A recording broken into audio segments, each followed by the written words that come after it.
તો સ્વાગત છે તમારું। આજે આપણે પ્રોગ્રામ લખવાની છે કઈ રીતે આપણે નંબરનો ફેક્ટોરિયલ શોધી શકીએ। તો સૌથી પહેલાં આપણે ફેક્ટોરિયલ શું છે આપણે સમજી લઈએ। તો આપણે 9મા 10મામાં 11મામાં શીખેલા જ હોઈશું ફેક્ટોરિયલ એટલે આ ફેક્ટોરિયલની નિશાની છે। જો આપણે 5નો ફેક્ટોરિયલ શોધવું હોય તો 5થી શરૂ કરીને 1 સુધી આપણે જેટલા નંબર આવે એનો મલ્ટીપ્લાય કરતું જવાનું, ગુણાકાર કરતા જવાનું। તો 5 × 4 × 3 × 2 × 1 આ રીતે 6 હોય તો 6 × 5 × 4 × 3 × 2 × 1 આ રીતે। અને એક વસ્તુ યાદ રાખવાની કે 0નો ફેક્ટોરિયલ 1 થાય, 0 નહીં થાય, બરાબર। તો શરૂ કરીએ આપણે કોડ લખવાનું।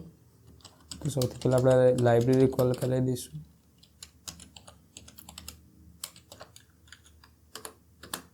પછી આપણે મેઇન ફંક્શન બનાવીએ। ઇન્ટ મેઇન ના લખો તો ચાલશે, પણ મેં લખી દીધું છે। જે આપણે વેરિયેબલ એક બનાવીશું ઇન્ટીજરનો।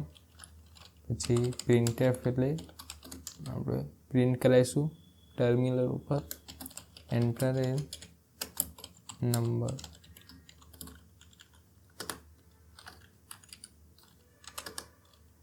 પછી સ્કેનએફમાં આપણે યુઝર જોડેથી વેલ્યુ લઈશું।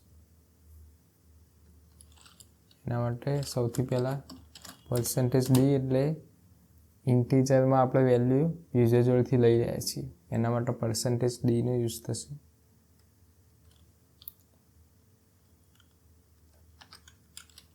અને એન્ડ એ અહીંયા એન્ડ કેમ યુઝ કરે છે? કારણ કે એ આપણે એડ્રેસ આપી રહ્યા છીએ જ્યાં વેલ્યુ સ્ટોર થશે, જે યુઝર નાખશે એના માટે આપણે એન્ડ નાખી રહ્યા છીએ, જ્યાંથી ત્યાં સ્ટોર થશે। એને ખબર પડશે કે કઈ જગ્યાએ વેલ્યુ સ્ટોર કરવાની છે, એના માટે એન્ડ એ એને રેફરન્સ ચાલશે એડ્રેસનું, બરાબર।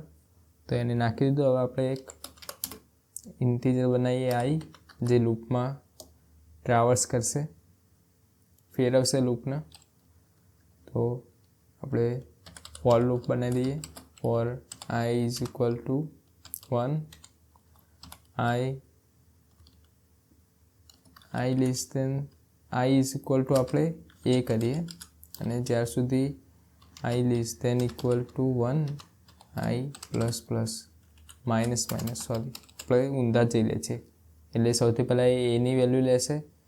પછી જ્યાર સુધી 1 જેટલી નહીં થાય ત્યાં સુધી ફરતું રહેશે, અને i - થતું રહેશે। એટલે 5 નાખ્યો છે તો પહેલાં 5 લેશે, પછી 4 થશે, પછી 3 થશે, એ રીતે। તો હવે આપણે બીજો એક વેરિયેબલ બનાવી દઈએ ફેક્ટોરિયલ કરીને। ફેક્ટ સ્મોલમાં નામ આપી દીધું। ફેક્ટ = અહીંયા આપણે 0 આપી દઈએ।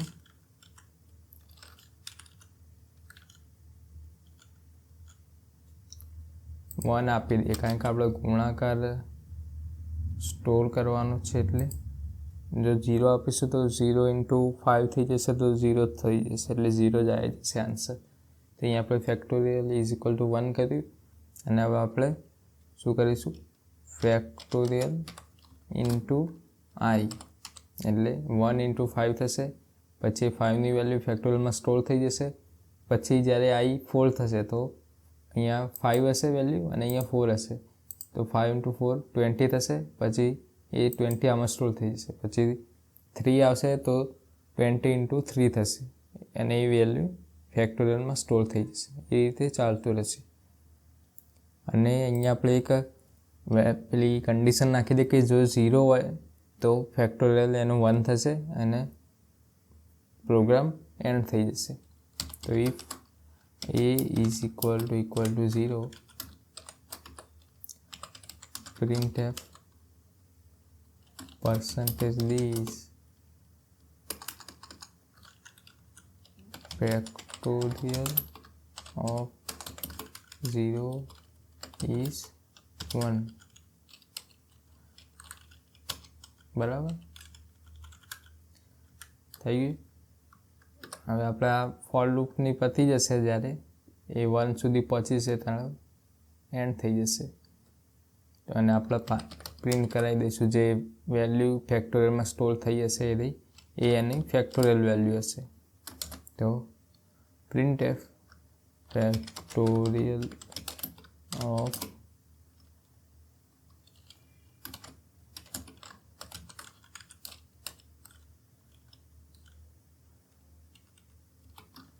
જો અહીંયા શું થશે ફેક્ટોરિયલ ઓફ % d એટલે અહીંયા આપણે શું પ્રિન્ટ કરાવીશું અહીંયા ઇન્ટીજર વેલ્યુ પ્રિન્ટ થશે સૌથી પહેલાં તો એ ખબર છે આપણને અને એમાં શું આવશે factorial of a is % d અહીંયા આપણે આના માટે આપણે અહીંયા % d લખ્યું આ આપણે પ્રિન્ટ કરવાનું છે એના માટે તો અહીંયા આપણે શું કરીશું સૌથી પહેલાં એ લખીશું સૌથી પહેલાં જે હોય % d અહીંયા આપણે સૌથી પહેલાં આપણે ડાબીથી જમણી બાજુ જવાનું લાઇન વાઇઝ % d આ શેના માટે યુઝ કરીશું તો પહેલાં એ લખીશું પછી આપણે આના માટે લખીશું એટલે અહીંયા કયું આપણે પ્રિન્ટ કરી દઈએ છીએ ફેક્ટોરિયલ તો અહીંયા ફેક્ટ લખી દઈશું બરાબર તો અને અહીંયા આપણે રિટર્ન 1 કે 0 ગમે તે લખી શકીએ એટલે અહીંયા મેઇન ફંક્શન એન્ડ થઈ જશે તો બરાબર છે આપણે રન કરીને જોઈ લઈએ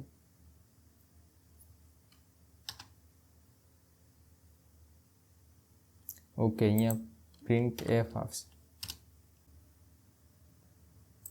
ઓકે અહીંયા i લેસ ધેન મેં કર્યું છે અહીંયા i ગ્રેટર ધેન આવશે સોરી એટલે જ્યાર સુધી i એ 1 જેટલો કે એના કરતાં મોટો હશે ત્યાર સુધી આ લૂપ ચાલશે મેં ભૂલથી i લેસ ધેન કરી દીધું હતું પણ અહીંયા i ગ્રેટર ધેન આવશે બરાબર મારાથી ભૂલ થઈ ગઈ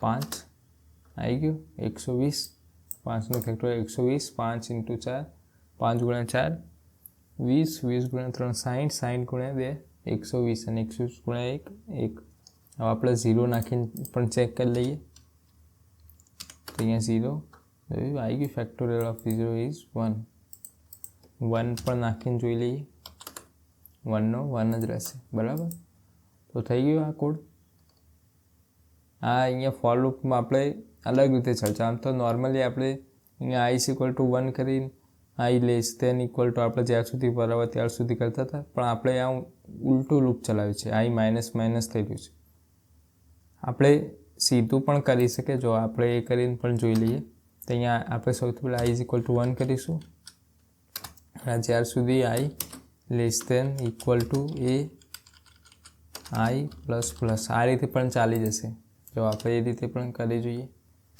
5 જો થઈ ગયું ફેક્ટોરિયલ ઓફ 5 ઇઝ 120 1 માટે 1